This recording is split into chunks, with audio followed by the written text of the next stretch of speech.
Well, we're here with Chairwoman Leah Márquez Peterson. Madam Chair, thank you for joining us. Of course, the Chairwoman of the Arizona Corporation Commission. I'm very happy to have this opportunity to talk to you. Well, thank you for the invitation. I'm honored. So I have to ask you this question. So you and I got to know each other when you were the head, president and CEO of the Tucson Hispanic Chamber of Commerce. And there you fought against a lot of regulatory encroachment on businesses. Don't you think it's a little ironic? Now you work for a regulatory body. Well, I think it brings a very valuable perspective as my role as a commissioner, because I certainly don't want to overregulate. I want to provide as many free market opportunities as possible, but also provide those guardrails that really protect public health and safety. But you're right, it's a different perspective to bring to the commission. So that's interesting you say that, because a couple of years ago, Arizona was faced with an initiative that was, by all accounts, the entire business community rallied against it. It was the Steyer initiative. Tom Steyer from California decided he was going to impose basically energy policy on Arizona, and Arizonans fought against this. And you were part of that coalition that fought it off. And how do you think it's going now that we've been able to defeat that and you've been able to launch some fairly significant initiatives around renewable energy on your own?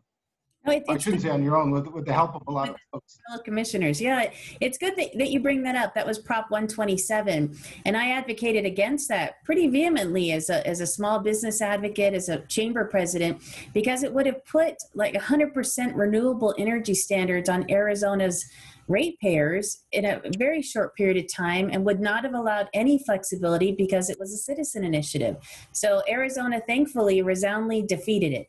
What we're doing today is completely different. We're setting a goal that's some 30 years out that's focused on emission standards. It's really looking at the end game and not calling out winners and losers in terms of technology. So it's different. And because I had that experience advocating against Prop 127, I think it's made my perspective certainly a little more in tune and focused as we negotiate our energy rules.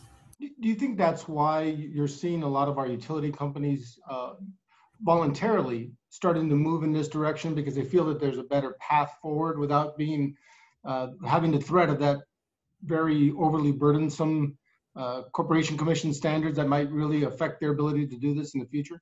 Yeah, I mean, I'll explain by saying the last time we approved a standard such as this, it was 2006, and it's our renewable energy standard, which mandated that the utilities utilize renewable energy by a certain period of time. But it was, in essence, subsidizing the renewable energy industry because it was so much more costly to produce it. Fast forward to today, and the cost of solar has dropped dramatically. The industries are shifting. There's a lot more innovation and technology coming forth. So I think the utilities, APS and TEP in particular, have really been able to set their own goals in place and really engage a lot of the stakeholders and community leaders in each of their areas that they serve. And it's an entirely different approach to the energy rules, and very appreciative. So let's talk about those standards. You were very vocal proponent in incorporating the emissions-based standards rather than technology-based standards. Can you describe that? Because that process, I know, could be a fairly significant, but folks that don't understand that, they don't understand why that is. Yeah, and I understand that it's kind of wonky, the work that we do at the commission. So I'm making it a point now to go around the state and talk to as many groups, chambers, and other clubs that want to learn about this. But what we are doing, and it's an initiative that I propose, and very proud to do so, was that we achieve 100% clean energy and zero carbon emissions by 2050. A lot of analysis went into just that statement. One, in the past, you'd seen standards based on technology, so a certain percentage of a type of technology, renewables or so on. But I think it was very important to me, and as I talk to my fellow commissioners, that we don't pick the winners and losers in technology, that we leave it open to include nuclear energy. We have such a great asset in Arizona with our Palo Verde nuclear plant, which one is one of the largest in the nation, or the largest in the nation. Renewable energy, hydrogen, fusion, I mean, all natural gas and the transition it's going through. There's so much out there and so much innovation. We want to do not tie us down to a certain type of technology, but really focus on the end goal, which was zero carbon emission. In my opinion, Oh, go ahead. Were you gonna? No, so that was one of the big knocks, or as I recall, on Prop 127, is that it was either our way or the highway. Right. And what you've basically taken is all of the above approach. I have, because not coming from the industry and serving in this role as a commissioner, I don't know what's coming down the pipeline 10, 20, 30 years from now. I've seen so many really great, neat, innovative concepts that I hope come to fruition that could really change the world of energy that we know today. So I consider it as setting guardrails in place. We are shooting for the end goal, and then the utilities need to get there with the lowest cost option. So you mean to tell me that politicians and government officials don't have all the answers? That is true. I'm sorry to break the bubble. Oh my goodness. That's going to be a front page story tomorrow. Uh-oh. So one of the things that we've seen in solar energy is that the cost over the last decade has significantly decreased, allowing, I know, the Corporation Commission to look at how we can not only control the cost, but maybe even lower them over time. But we're not seeing that with a lot of traditional non-renewable energy sources. Is that part of the consideration that you look at as you're moving forward, that, as you're saying, technology is getting better, we're able to expand the breadth and depth of renewable energy, and as that continues to happen, that the ratepayers, the ultimate person that, that is affected by this, could see some significant improvements in what they're paying? Yeah, not sure if the average American realizes how much the cost of solar has dropped dramatically. That makes it an entirely different structure in terms of our energy mix in Arizona now and in the future. So great opportunities in solar and renewable energy. In fact, in 2018, Arizona was #2 in the nation in solar. And so I expect us to continue being the solar capital of the nation because we've got such a great asset here. But there are new technologies and, again, innovation in place that will help us along in that regard. We have all heard APS and TEP make that commitment to eliminate coal, and not too far in the future. I mean, you're talking 10, 12 years for each of those companies.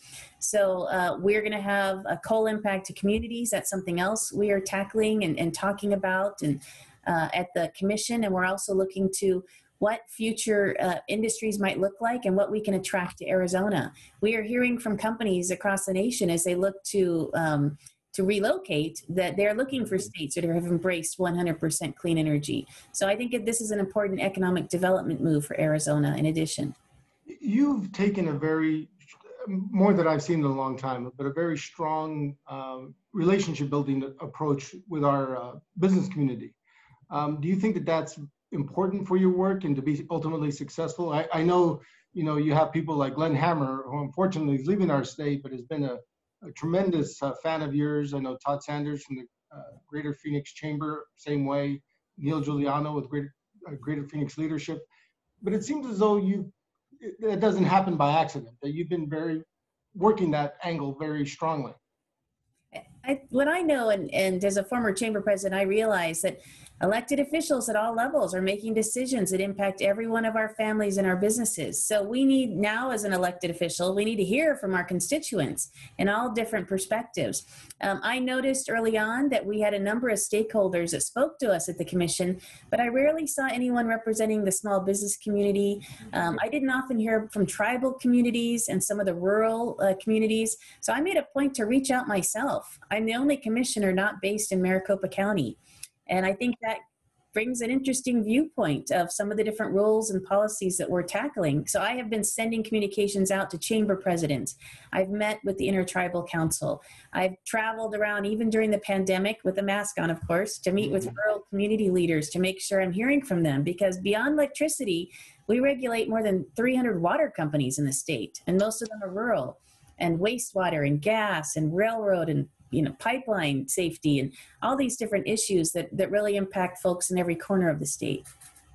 So what would you say is the most important factor for growth of clean energy over the next few years? I mean, what would you like to see happen, and what do you think are things that the governor or the legislature could be doing to augment the kinds of things that you're trying to propose and trying to implement?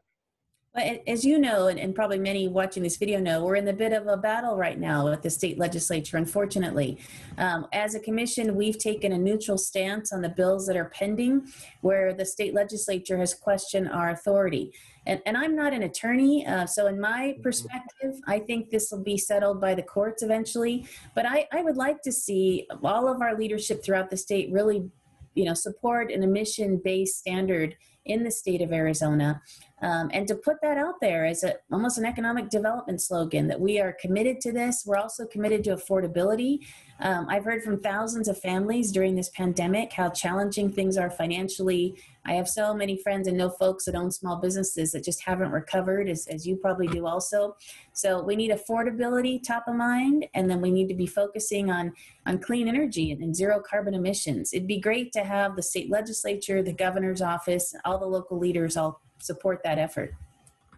So, and I have to ask this question, you're the first chair of the Arizona Corporation Commission who's a Latina, and that comes with certain, a lot of high standards, I would imagine. Folks I know they're pulling for you, but I'm sure there's also a lot of pressure when it comes to taking on that role.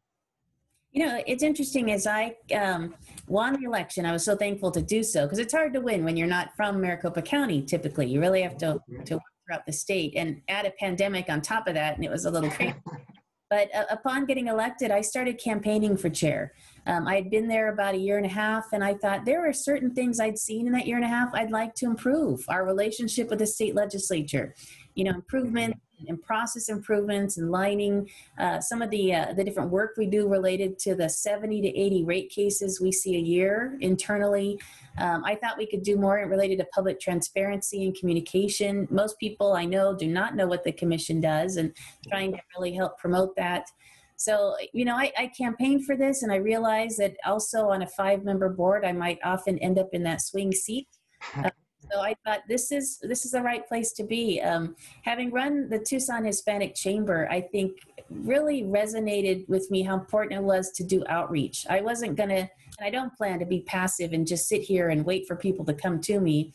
I plan to get out there and poke people and tell them, we're talking about this, and it's in your town or your region. You need to be aware and weigh in. So, yeah, I think being Latina is what an honor to, having been one of the first Latinas statewide, and now serving as chair. And I think I might be the first chair, at least in many decades, from Southern Arizona too. I haven't gone to 1912 to check, but it's been a long, long time. Well, I got to tell you, as you know, as a hometown boy of Nogales, I'm very proud of what you've done.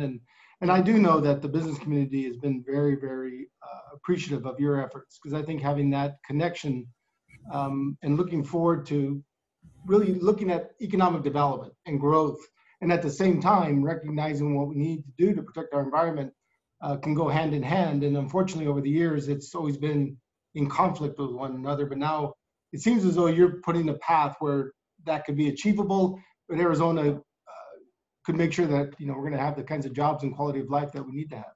Absolutely. It's a balance. Right.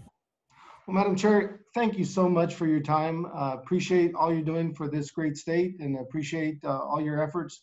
I know sometimes it's not the easiest job in the world, but you do have a lot of folks willing to help and are pulling for you. Thank you. Thank you, Jaime. I really appreciate it. Thank you much.